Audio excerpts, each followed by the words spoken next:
Salut à tous, on se retrouve aujourd'hui pour parler du FC Barcelone en ce vendredi 5 janvier. On commence bien sûr avec le match hier, le premier match du Barça sur cette nouvelle année 2024. C'est un déplacement du côté de Las Palmas et le Barça s'est imposé 2-1. Bonne nouvelle bien sûr de commencer avec une victoire, c'était mon pronostic pour ceux qui ont suivi l'épisode hier, j'ai dit une victoire 2-1 et il y a eu 2-1 donc tant mieux. Bref, donc le Barça il perdait quand même 1-0, il y avait 1-0 pour Las Palmas à la 54e minute de jeu, on se disait mais non on va pas commencer avec une défaite. Heureusement Ferran Torres a égalisé 55e et Gundogan sur penalty a marqué le but du 2-1 en toute fin de match à la 92e minute de jeu. Donc voilà, victoire 2-1 du FC Barcelone. Donc il y a eu une première mi-temps très moyenne, deuxième mi-temps bien meilleure. Donc les statistiques de la partie, donc le Barça 55% de possession de balle, 15 tirs, 5 tirs cadrés. Les 5 tirs cadrés ont été faits en deuxième période à la mi-temps. Il y a eu des tirs mais 0 tir cadré. Donc, en plus hier je parlais du manque d'efficacité avec plus de 80 grosses occasions que le Barça avait manqué en 2023. Donc là ça continue encore avec des tirs, c'était pas marqué. Heureusement que ça a été mieux en deuxième période.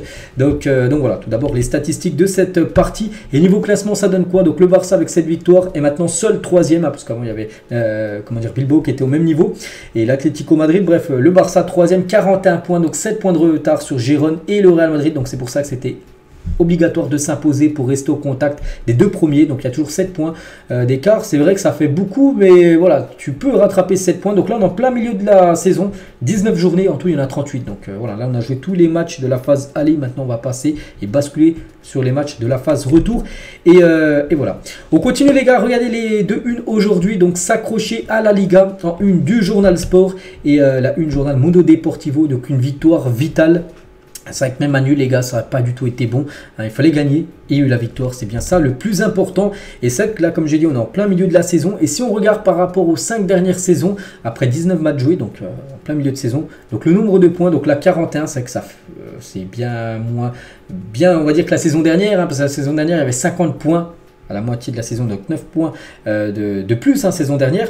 Mais on peut voir quand même qu'il y avait 10 points de plus que par rapport il y a 2 ans, où là c'était encore Barça encore en plus grande difficulté, 31 points. Donc là c'était une catastrophe.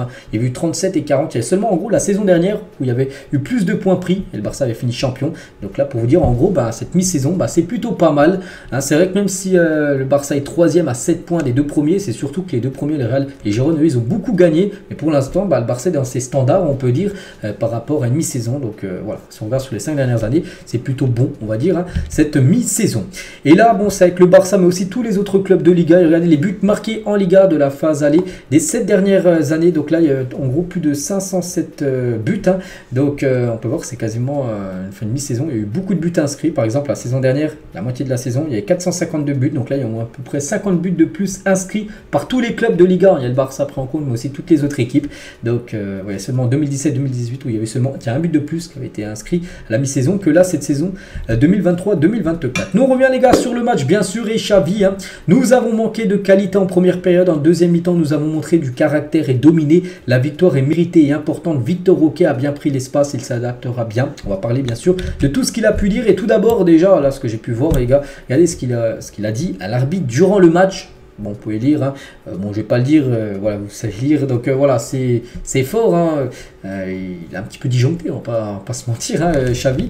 Et toujours avec Xavi, tiens, par rapport à l'arbitre, il a dit comme ça, donc il y a toujours de la tension, je suppose que vous avez déjà, oui, un match dans votre vie, il y a beaucoup de tension, si vous me posez des questions sur le penalty, cela me semble clair, il a dit on a été meilleur en seconde période, plus de rythme, d'attitude, on a manqué de jeu en première période, la dernière passe, Cancelo, c'est le genou, mais a priori, c'est rien de grave.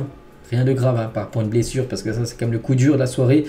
C'est la blessure de Cancelo, et souvent on entend ça, c'est pas grave, puis après on apprend que le joueur est blessé 2-3 mois. Alors, regardez, le dernier en date, c'est Pedri, c'était pas très grave.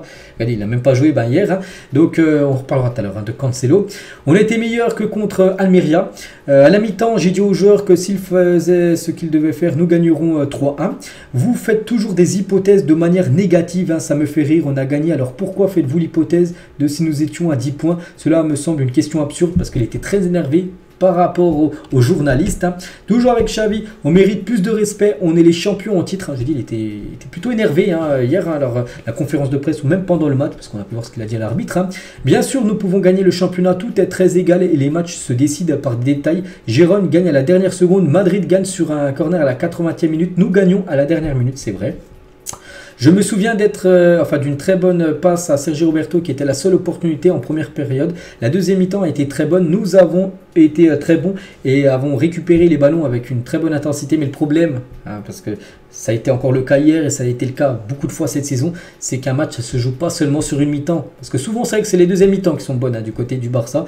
Mais il faut jouer un match aussi de la première jusqu'à la 45e. Parce que le Barça aurait pu déjà mener en première, puis plier le match bien avant de gagner en plus à la 92e minute. Donc voilà, il faut jouer le match entier et non une mi-temps à chaque fois. Le jeu était dans les espaces, nous nous sommes entraînés toute la semaine, mais nous n'avons pas été bons. Nous avons été beaucoup hors jeu, beaucoup de passes horizontales, peu de précision. Donc là, surtout, il parle de la première période qui a été pas du tout bonne.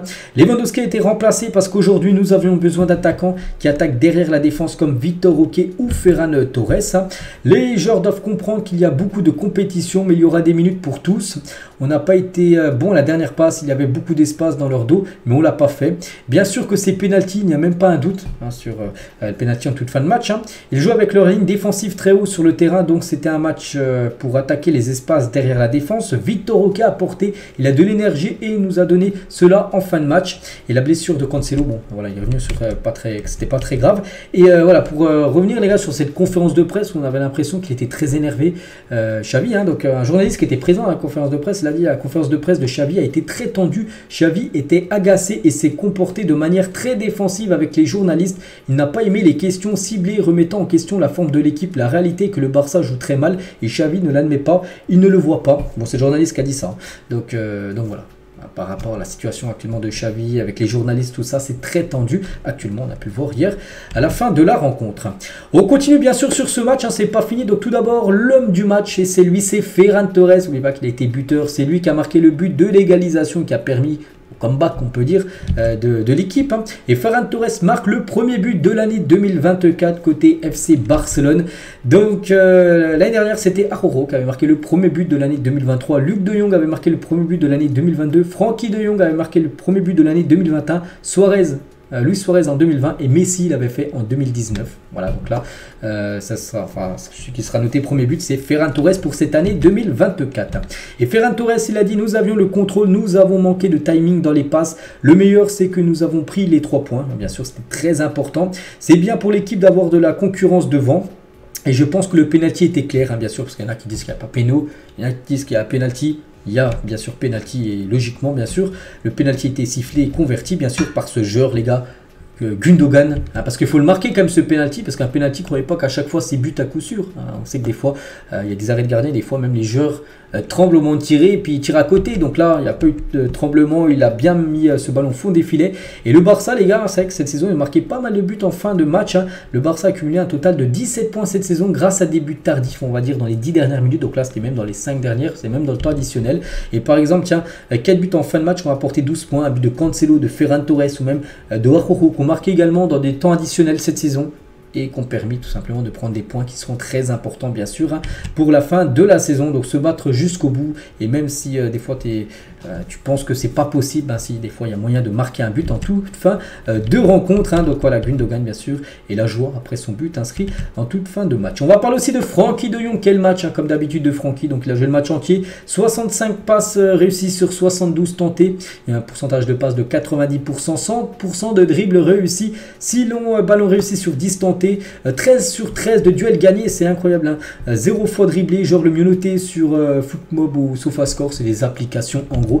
Donc voilà, Frankie de Jong a remporté chacun de ses 13 duels contre Las Palmas, le record le plus élevé dans un match de Liga pour un joueur du Barça avec un taux de réussite de 100% depuis au moins la saison 2005-2006. Voilà, qu'il ait tout réussi avec au moins 13 duels remportés. C'était plus arrivé depuis 2005, en gros, depuis quasiment 20 ans. Donc voilà, pour montrer la performance XXL de Frankie de Jong. Capitaine en feu, Sergi Roberto, donc il était auteur d'une passe dès hier et a été impliqué dans 4 buts lors de ses 3 derniers matchs de Liga. Donc 3 buts et une passe décisive. C'est vrai que même s'il y en a qui le considèrent comme un joueur limité, pour l'instant les gars, il marque des points. En plus peut-être en vue d'une prolongation qu'il aimerait, parce qu'on sait qu'il souhaiterait prolonger ce joueur qui est en fin de contrat là en fin de saison. Araujo, il a fait aussi 2 déclarations. Donc tout d'abord, content de la victoire. On voulait commencer comme ça en 2024. Las Palmas, c'est compliqué à jouer chez eux. Ils ont toujours la possession. D'habitude, la première mi-temps a été ratée avec la dernière passe. On a grandi en seconde période et je pense qu'on aurait mérité même de marquer plus de buts lors de cette rencontre. Et il parle aussi de Vitor Roque. Je regarde le championnat brésilien. Il nous aidera. Tranquille avec lui, il a 18 ans et nous aidera bien sûr pour les matchs futurs. Donc voilà ce qu'a pu dire Araujo. Et on va parler tiens de Vitor Roque parce que c'était l'événement bien sûr, la première apparition de Vitor Roque. Donc il a commencé sur le banc, bon logiquement on le savait. Donc il est rentré à la place de Ferran Torres, le buteur. Et il a dit sur son compte Instagram: très heureux de la victoire et de mes débuts, un rêve que je réalise. Nous continuons pour plus, gloire à Dieu. Voilà ce qu'il a pu mettre sur ses réseaux sociaux. Vitor Roque, quelques photos lors de ce match. Il y a une grosse occasion les gars, Vitor Roque, la réaction de Lewandowski qui était déjà lui sur le banc. Après l'occasion loupée de Vitor Roque. Bon après il était un peu déçu, puis après il l'applaudit bien sûr pour l'encourager, Lewandowski, par rapport à Vitor Roque. Lewandowski, comme je l'ai dit tout à l'heure avec Xavi, il a été remplacé parce que Xavi pensait qu'il y avait besoin de plus d'attaquants capables d'attaquer derrière la ligne, un peu plus rapide que Lewandowski, c'est plus un genre de pivot on va dire en attaque.